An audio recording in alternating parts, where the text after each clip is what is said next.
Welcome to Read with Dr. Uche. I'm so excited to be back here with you discussing a book.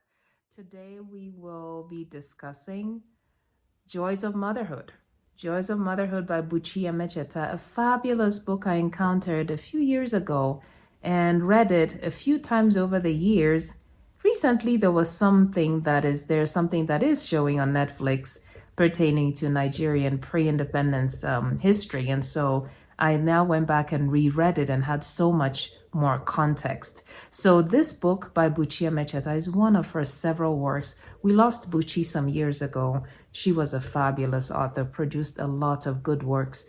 Now, she wrote a lot about her experience single parenting children in the UK as a single mom, immigrant mom, having migrated from Nigeria in the 50s, I believe, if not the 60s, 50s or 60s. And her experience is so much strength of character, the challenges she faced and continued to write through it all, raising her kids. She had several, raising them and writing. And that was really what she wrote about mostly, but this book is a bit different. This book is about a woman finding herself. So before I delve into it, why should you read it? I think you should read it because it tells us a part of history that's not very much written about. Just to go over the series on Netflix about Nigerian pre-independence history was so amazing. Like, I had not encountered anything like it. It's not history that we often encounter. I don't think it's taught well in schools. I have heard from friends who went through high school in Nigeria who would say, but they didn't teach us all that. So it's not very well taught. And yet, that's history is one thing. And another thing is actually a little bit of historical fiction in a sense, because it's talking about a woman going through the 40s and 50s in Nigeria, the experiences she had moving from a largely agrarian lifestyle and economy where they lived off the land and now going into the city, going to Lagos to live and somehow figure out life, mostly working for Europeans who had come with the colonial government, either with education or in the government and civil service, the experiences. That's not stuff I knew about before. So that's why I think you should read it, because it would shed so much light on that part of history that most of us don't know about. Another reason you should read it is I learned gratitude. I learned that things I take for granted were hard earned, I should say. The things people went through, the upheaval they lived through. Yes, I know 2020 has been a very hard year, but relatively speaking, our generation has not had a great upheaval. These are people who lived through world wars and so many things. And so it teaches gratitude, just seeing what people went through before us. So those are two important reasons I think anyone should read this book, Buchi Emecheta's Joys of Motherhood. To describe the book in a nutshell, the book is centered around Nuego is the main character. She's the main character. She's born to this famous hunter, Abadi, and his mistress, Anna, who's apparently a very beautiful woman. He never married her. Anna had this relationship with her dad, this attachment to the father, whereby she almost didn't want to go to any other man's home because she was so attached to her own father. Now, Abadi and Anna had a very loving relationship, although they never married. And this is how Nuego came to be. Anna gives birth to a Nuego, and unfortunately, the mother, Anna, dies while Nuego was still quite young. But she grows up very much indulged, loved by her father. When she was in her when she was getting married the first time, it was such a big deal, big ceremony, loads and loads of gifts. Unfortunately, that marriage didn't work out too well. In those days, it was a big deal to not have a child. I guess it still is sad for people who want to, but it was a deal breaker in those days, and so the marriage did not work. And the husband ended up marrying other women, and she got dissatisfied and she left. She came back home. Now, she ended up remarrying. This time she marries this guy who lives in Lagos, who works for a European in Lagos, and everything is different. She leaves home, comes to Lagos to live with this man, and she is stunned. She is shocked at the differences. She even keeps writing about the man's physique, how it's so different.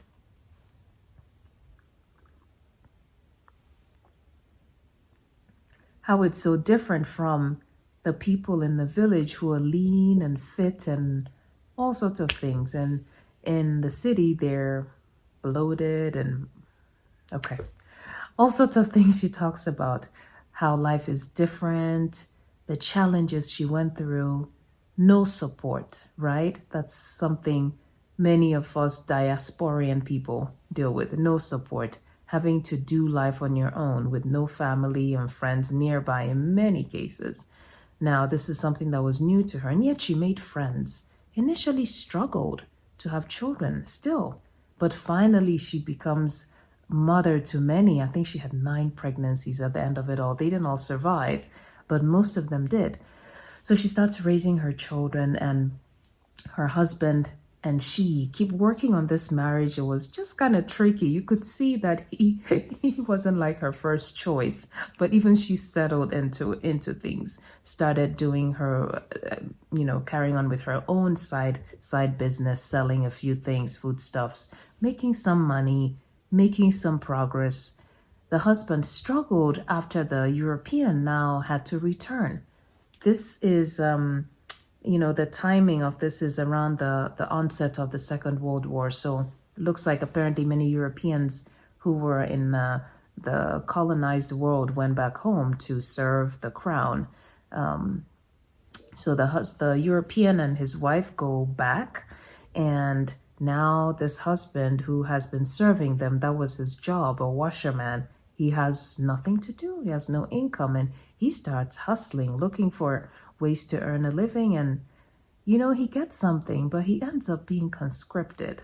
He ends up in Burma, serving the British, or as part of the British army is my understanding of it in the Second World War, because he comes from a nation colonized by Britain. So I was not aware that they reached into the colonies for soldiers, or conscripted people.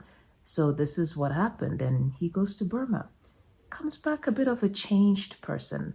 Along the way, the children are growing. There's several of them. There's even a set of twins. I can't quite remember all of them, their names, but the eldest, Oshiaju, grows up, and his culture is different. His understanding of responsibility is different. His dad grew up at a time when you took care of everybody. You took care of your own and others, your family members. If you lost a brother, you took over his wives. And this is a totally different culture. You raised your siblings. You paid for them to get through school. And Oshiaju cannot get this whole concept. We're obviously getting a lot more self-centered here. I'm not saying it in a bad way, but this is the modern world where you sort of try to make do for yourself first. And that sense of obligation is not there as much towards other people, including your siblings. And this becomes a cause of strife in the family. Now, the daughters, different situation for women at the time. They're trying to find their own way.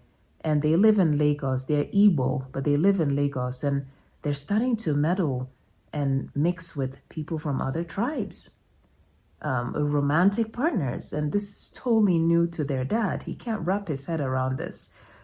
His Igbo daughters going after Yoruba men. He can't wrap it. So this is new to him, and he ends up a very sad man. It's very sad how his story ended, quite frankly.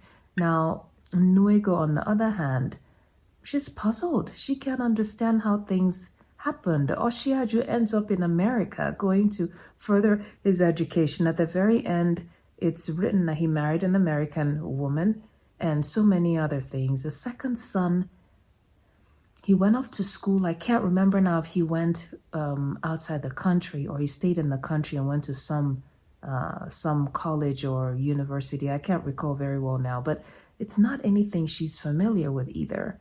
And then it's totally heartbreaking how she ends up at the side of the road, obviously some sort of mental breakdown, and she died at the side of the road, alone, nobody there, all by herself, for all her sacrifices for her children over the years and decades.